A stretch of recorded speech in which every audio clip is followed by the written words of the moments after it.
60대 후반의 윤혜진 여사님.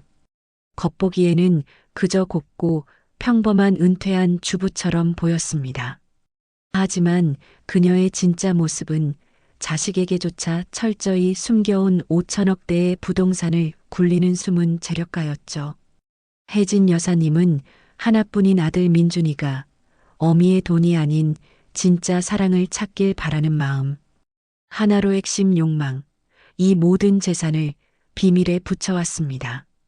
하지만 그 바람이 오히려 독이 된 것일까요? 아들은 다행히 돈 욕심 없고 착한 며느리 박소희를 만났지만 두 사람의 빠듯한 살림살이를 볼 때마다 혜진 여사님은 남몰래 죄책감을 느꼈습니다. 치명적 결핍. 내가 나서서 도와줘야 하나. 매일같이 망설였지만 아들의 자존심을 지켜주고 싶어 그저 지켜볼 뿐이었습니다. 그날도 혜진 여사님은 정성껏 만든 밑반찬 통을 들고 아들 내외의 작은 빌라를 찾았습니다. 마침 며느리 소희는 화장실에 갔는지 보이지 않았고 식탁 위에는 며느리의 낡은 휴대전화가 놓여 있었습니다. 바로 그때였습니다. 띠링. 맑은 알림음과 함께 휴대전화 화면이 환하게 켜졌습니다. 혜진 여사님은 일부러 보려던 것은 아니었습니다. 하지만 식탁을 정리하려다 우연히 그 화면 속의 글자들을 보고 말았습니다. 며느리의 친구가 보낸 문자였습니다. 소희야, 오늘부터 정말 거기서 일 시작해? 민준 씨 몰래 괜찮겠어? 혜진 여사님의 심장이 쿵 하고 내려앉았습니다. 며느리가 일을 남편 몰래? 혜진 여사님은 다음 순간 화면에 떠오른 며느리의 답장을 보고는 숨이 멎는 듯 했습니다. 응, 생활비가 너무 빠듯해서 어쩔 수 없어. 오늘 저녁부터 궁전회관 거기서 일하기로 했어. 이건 민준 씨한텐 꼭 비밀이야. 궁전회관. 혜진 여사님은 그 이름을 똑똑히 기억했습니다. 바로 그녀 소유의 수많은 건물 중 하나, 500억 원짜리 강남 빌딩 1층에 있는 바로 그 최고급 식당이었습니다. 아가가, 어쩌자고. 나 때문에, 내 욕심 때문에. 혜진 여사님의 손이 부들부들 떨렸습니다. 며느리의 그 착한 얼굴, 빠듯한 살림에도 늘 밝게 웃던 그 얼굴이 떠올라 가슴이 미어졌습니다. 그녀는 반찬통을 내려놓지도 못한 채 황급히 집을 나섰습니다. 그리고는 낡은 외투 주머니 속에 휴대전화를 꺼내 비서에게 짧은 문자를 보냈습니다. 궁전회관. 저녁 7시. 제일 구석 자리로. 저녁 7시가 조금 넘은 시각 궁전회관은 이미 화려한 샹들리에 불빛 아래 고급스러운 분위기로 가득 차 있었습니다. 윤혜진 여사님은 일부러 평소와는 다르게 수수하고 낡아 보이는 옷차림으로 예약된 가장 구석진 테이블에 조용히 앉았습니다. 혹시라도 며느리 소희가 자신을 알아보고 불편해할까 봐서였죠. 그녀의 마음은 복잡했습니다. 며느리가 이런 곳에서 고생하는 것이 안쓰럽기도 하고 자신의 재산을 숨겨온 탓인 것 같아 미안하기도 했고요. 어서 오십시오, 손님. 바로 그때 익숙한 목소리가 들렸습니다. 며느리 소희였습니다. 그녀는 아직 일이 손에 익지 않은 듯 약간 긴장한 표정으로 메뉴판을 들고 다가왔습니다. 다행히 어두운 조명과 구석진 자리 덕분인지 소희는 바로 눈앞에 손님이 시어머니라는 사실을 전혀 눈치채지 못하는 듯 했습니다. 혜진 여사님은 애써 목소리를 조금 낮게 깔고 메뉴판에서 가장 비싼 코스 요리를 주문했습니다. 그래 아가. 이따가 팁이라도 두둑이 쥐어줘야지. 그녀는 그렇게라도 며느리의 고생을 덜어주고 싶었습니다. 소희는 주문을 받고는 다른 테이블로 바쁘게 총총걸음을 옮겼습니다. 유니폼 차림이었지만 그녀의 단정하고 밝은 모습은 여전했죠. 힘든 내색 하나 없이 손님들에게 미소를 잃지 않는 모습이 혜진 여사님의 마음을 더욱 아프게 했습니다. 저렇게 착하고 어여쁜 아이가 왜 이런 고생을 사서 해야 하는 걸까요? 민준이 이놈지 마누라 고생하는 것도 모르고 아들에 대한 원망이 잠시 스쳐 지나갔습니다. 레스토랑 안은 고급스러운 식기와 잔잔한 음악 소리, 그리고 손님들의 나직한 대화 소리로 평화로웠습니다. 혜진 여사님은 그런 분위기 속에서 애써 태어난 척하며 며느리의 움직임을 조용히 지켜보고 있었죠. 며느리는 서툰 솜씨였지만 최선을 다해 손님들의 시중을 들고 있었습니다. 가끔 다른 직원에게 무언가를 물어보기도 하고 실수하지 않으려 애쓰는 모습이 역력했습니다. 바로 그때였습니다. 레스토랑 안쪽 가장 크고 호화로운 룸 쪽에서 갑자기 시끄러운 고함 소리가 터져 나왔습니다. 잔잔했던 레스토랑의 공기가 순식간에 날카롭게 얼어붙었죠. 이게 지금 뭐 하자는 거야? 당신들 눈 없어? 내 옷에 이게 다 뭐야? 중년 남자의 거칠고 오만한 목소리였습니다. 무슨 일이 벌어진 것인지 다른 손님들도 놀라 그쪽을 쳐다보기 시작했습니다. 죄송합니다, 손님. 정말 죄송합니다. 그 고함 소리 사이로 아주 작고 떨리는 여자의 목소리가 들려왔습니다. 혜진 여사님의 심장이 쿵 내려앉았습니다. 며느리 소희의 목소리였습니다. 죄송하면 다야. 내가 누군지 알고 이따위 실수를 해. 당장 여기 책임자 나오라 그래. 책임자. 룸 안의 분위기는 살얼음판 같았습니다. 윤혜진 여사님은 자리에서 일어나 소리가 나는 룸 쪽으로 천천히 다가갔습니다. 문틈 사이로 보이는 광경은 그녀의 피를 거꾸로 솟게 만들기에 충분했죠. 기름진 얼굴의 50대 중년 남자, 바로 황만식 대표였습니다. 그는 최고급 양복에 튄 와인 몇 방울을 문제 삼아 며느리 소희를 벽구석으로 몰아붙이고 있었습니다. 그의 얼굴은 분노로 시뻘겋게 달아올라 있었고 손가락질하며 퍼붓는 말들은 입에 담기 힘든 폭언들이었습니다. 이봐, 아가씨. 내가 누군지 알아? 내 이 양복 한 벌값이 얼만 줄 알아? 내까지 거 월급 몇 년치 모아도 못 살 옷이야. 근데 감히 내 옷에 이딴 싸구려 와인을 묻혀?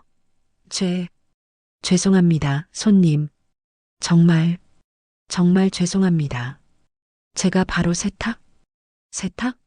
웃기지 마. 이게 세탁해서 될 일이야? 너 오늘 나 제대로 만났다. 너 여기서 일 못하게 만들어줄까?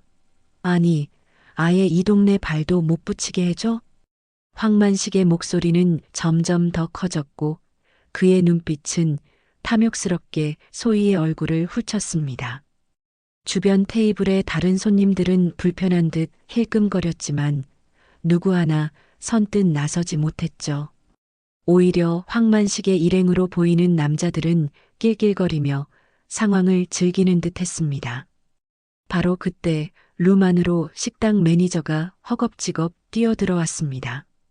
하지만 그는 황만식의 기세에 눌려 어쩔 줄 몰라 했죠. 황만식은 매니저를 보자마자 더욱 기세등등하게 소리쳤습니다. 당신이 책임자야? 직원 교육을 어떻게 시키는 거야? 이런 싸구려를 데려다 놓고 손님을 받으라고? 당장 이 여자 무릎 꿇리고 사과시켜. 아니면 내가 이 가게 통째로 문 닫게 만들어버릴 줄 알아. 매니저는 황만식이 보통 손님이 아님을 직감했습니다. 그는 소희에게 다가가 오히려 그녀를 나무라기 시작했습니다. 박소혜 씨, 정신 안 차려? 손님께 무슨 짓이야? 어서 무릎 꿇고 사과드려. 어서. 소희의 얼굴이 절망으로 하얗게 질렸습니다. 그녀의 두 눈에는 굵은 눈물이 그렁그렁 맺혔죠.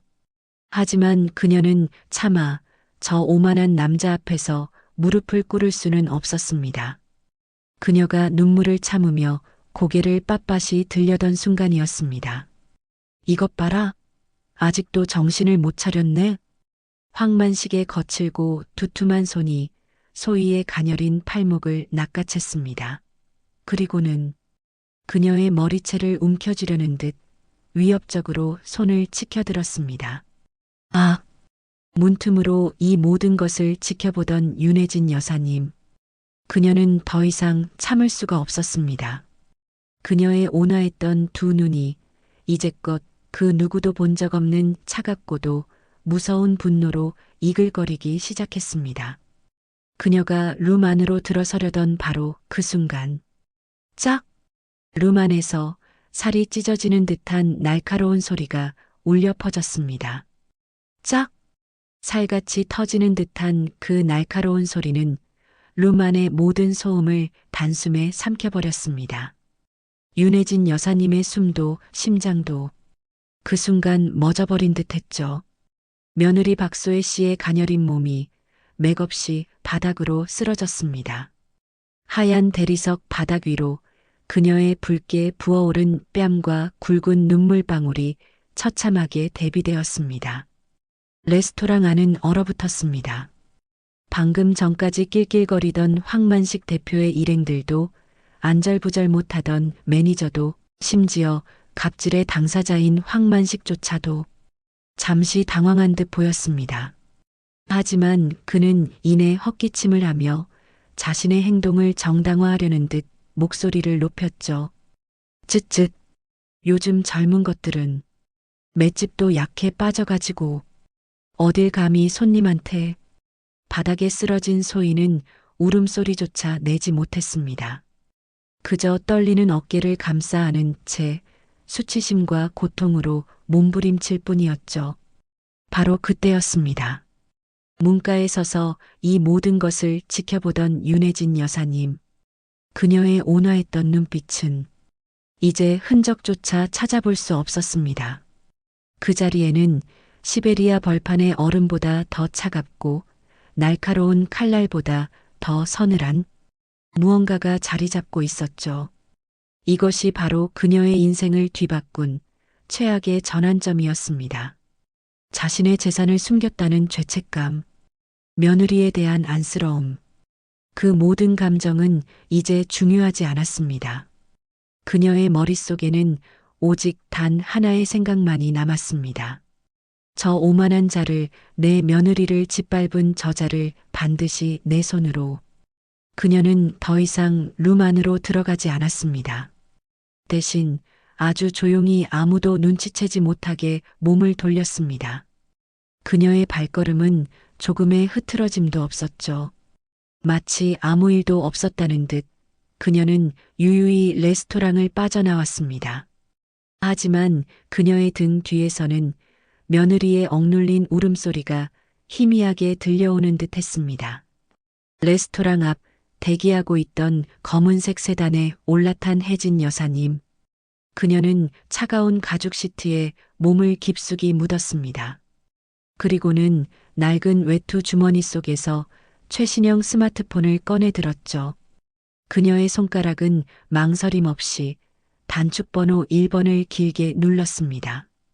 그녀의 충직한 비서였습니다. 네, 회장님. 황만식 그자 누군지 알아봐.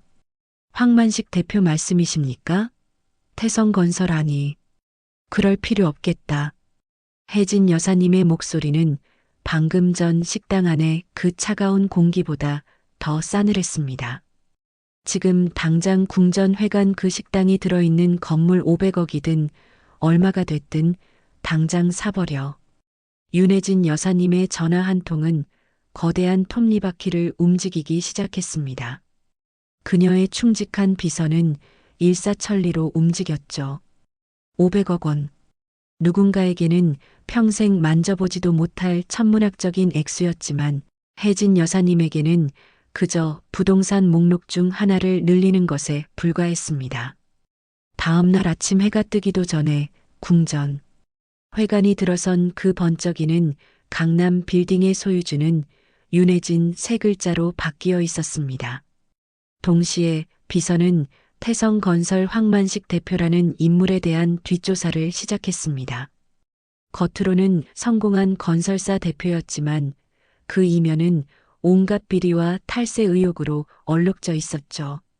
특히 며칠 뒤로 예정된 대규모 세무조사가 그의 숨통을 끊을 수도 있는 결정적 단서였습니다. 혜진 여사님은 그 모든 보고를 차 안에서 눈 하나 깜짝 않고 들었습니다. 그녀의 머릿속에는 이미 복수의 그림이 완성되고 있었죠. 한편 며느리 박소혜 씨는 그날의 충격에서 헤어나오지 못하고 있었습니다. 뺨에 남은 붉은 손자국보다 더 아픈 것은 사람들 앞에서 당해야 했던 그 끔찍한 수치심과 모멸감이었죠. 식당 매니저는 그녀에게 사과 한마디 없이 오히려 내가 처신을 잘못해서 가게 이미지만 망쳤다며 그날로 그녀를 해고했습니다. 남편 민준 씨는 아내의 소식을 듣고 불같이 화를 내며 황만식을 찾아가려 했지만 소희는 제발 제발 그냥 넘어가요. 우리 힘으로는 아무것도 못해요라며 남편을 말릴 뿐이었습니다. 그녀는 이미 깊은 절망감에 빠져 있었습니다. 그날 저녁 혜진 여사님은 아무 연락 없이 다시 아들 내외의 빌라를 찾았습니다. 문을 열어준 며느리 소희의 얼굴은 퉁퉁 부어 있었고 눈은 퀭했죠. 혜진 여사님은 아무 말 없이 며느리의 손을 잡고 부엌 식탁 의자에 앉혔습니다. 그리고는 따뜻한 물수건으로 며느리의 멍든 뺨을 조심스럽게 닦아주기 시작했습니다. 아가 많이 아팠지? 혜진 여사님의 그 따뜻한 한마디에 애써 눈물을 참던 소희의 눈에서 결국 굵은 눈물방울이 뚝뚝 떨어져 내렸습니다. 어머님, 저 너무너무 비참해요. 제가 뭘 그렇게 잘못했다고 아니다. 아가 잘못이 아니야. 절대로 내 잘못이 아니야. 혜진 여사님은 우는 며느리의 등을 가만히 토닥여 주었습니다. 한참을 그렇게 위로하던 그녀는 문득 결심한 듯 며느리의 눈물을 닦아주며 말했습니다. 아가, 혹시 이 결혼 이 힘든 생활 다 그만두고 싶으냐? 네, 내 마음이 그렇다면 내가 뭐든 도와주마. 아무 걱정 말고 내가 원하는 대로. 소희는 시어머니의 그 뜻밖의 말에 놀라 고개를 들었습니다. 시어머니는 모든 것을 알고 있다는 듯 아주 희미하고도 의미심장한 미소를 짓고 있었죠. 하지만 아가 만약 내가 여기서 주저앉지 않겠다면 딱 하루만 더 참아다오. 네, 내일 내가 너에게 아주 재미있는 구경을 시켜줄 참이다. 다음 날 황만식 대표는 무슨 일이 있었냐는 듯 다시 그 궁전 회관을 찾았습니다. 어제의 그 소란이 아주 만족스러웠다는 듯 그는 보란 듯이 가장 비싼 룸을 차지하고 앉았죠. 그는 오늘도 사소한 트집을 잡아 직원들을 닥달하고 있었습니다. 아니, 이 집은 물수건 하나도 제대로 된 게 없어? 어제 그 싸가지 없는 계집애는 잘렸나? 그의 오만한 고함이 룸밖까지 울려 퍼지던 바로 그때였습니다. 아주 정중한 차림의 낯선 남자가 룸으로 들어왔습니다. 혜진 여사님의 충직한 비서였죠. 황만식 대표님 되십니까? 그런데 넌 또 뭐야? 인상이 별로네. 잠시 실례하겠습니다. 이 건물의 새 소유주께서 대표님을 잠시 뵙자고 하십니다. 바로 옆 룸에 와 계십니다. 황만식 대표의 입꼬리가 비죽 올라갔습니다. 새 건물주? 벌써부터 나한테 잘 보이시겠다. 이건가? 그는 그렇게 생각했겠죠. 그는 자신이 이 건물의 가장 중요한 손님이라는 사실을 의심하지 않았습니다. 거참 빠르시네. 그래, 어디 얼굴이나 한번 뵈러 가볼까? 그는 의기양양하게 자리에서 일어나 비서가 안내하는 옆 룸으로 향했습니다. 스르륵, 룸의 문이 열렸습니다. 하지만 그 안에는 화려한 차림의 새 건물주가 아닌 며칠 전 자신이 뺨을 때렸던 바로 그 며느리 박소의 씨가 창백하게 질린 얼굴로 홀로 앉아 있었습니다. 어제 시어머니 혜진 여사님이 딱 하루만 참아달라며 재미있는 구경을 시켜주겠다며 이곳에 앉혀둔 것이었습니다. 소희 씨는 자신에게 무슨 일이 벌어질지 몰라 그저 두려움에 떨고 있었죠. 황만식의 얼굴이 순식간에 분노로 일그러졌습니다. 이게 지금 뭐 하자는 수작이야? 내까짓게 감히 날 불러? 새 건물주는 어디 갔어? 그는 이 상황이 저 계집애가 자신을 모욕하기 위해 꾸민 짓이라고 오해했습니다. 아니에요. 저는 그냥 시어머니, 감히 내 어미까지 끌어들여. 이것들이 정말 겁대가리를 상실했구나. 황만식은 이성을 잃었습니다. 그는 며칠 전처럼 다시 한번 소희의 뺨을 내리치기 위해 거칠게 손을 치켜들었습니다. 소희가 공포에 질려 두 눈을 질끈 감았죠. 바로 그 순간 룸의 문이 소리 없이 스르륵 열렸습니다. 내 며느리 손에 지금 뭐 하는 짓이지? 그곳에는 낡은 코트 대신 기품 있는 검은색 정장을 차려입은 윤혜진 여사님이 얼음장보다 더 차가운 표정으로 그를 노려보고 있었습니다. 며느리 박소혜 씨의 뺨을 향해 황만식 대표의 거칠고 두툼한 손이 날아가던 바로 그 찰나였습니다. 룸의 육중한 문이 소리 없이 스르륵 열렸습니다. 그곳에는 며칠 전 구석자리에서 콩나물 국밥이라도 먹을 것 같던 그 초라한 노인이 서 있었습니다. 아니, 노인이 아니었습니다.